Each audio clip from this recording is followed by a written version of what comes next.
আপনার মোবাইলের কথা গোপনে কেউ শুনছে কিনা বা আপনার মোবাইলে আসা এসএমএসগুলো গোপনে অন্য কেউ দেখছে কিনা সেটা কিন্তু আপনি চাইলে খুব সহজে দেখে নিতে পারেন। কিভাবে দেখবেন যে আপনার ফোন কল এবং ফোনের এসএমএসগুলো গোপনে অন্য কেউ শুনছে কিনা দেখছে কিনা, চলুন তাহলে মোবাইল স্ক্রিনে দেখিয়ে দেওয়া যাক। ভিডিওটা আপনার টাইমলাইনে শেয়ার করে রেখে দিন, যে কোনো সময় প্রয়োজন পড়লে দেখে নিতে পারবেন এবং পেজটিতে নতুন হয়ে থাকলে ফলো দিয়েই সাথে থাকবেন। ফার্স্ট অফ অল আপনার ফোনের কল ডায়ালার অ্যাপসটাকে ওপেন করবেন।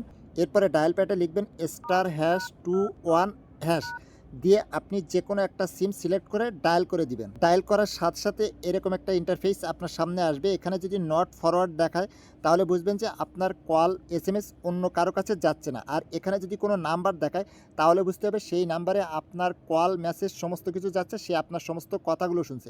এখন এটা যদি হয়ে থাকে তাহলে এটা কিভাবে বন্ধ করবেন, এর জন্য আবারও ডায়াল প্যাডে আসবেন। এসে লিখবেন ##002# দিয়ে আপনি যে সিমে এই কাজটি হচ্ছে সেই সিমটা সিলেক্ট করে ডায়াল করে দিবেন। সাথে সাথে এখানে দেখতে পাবেন call forward eraser or successful, মানে এটা বন্ধ হয়ে গেছে।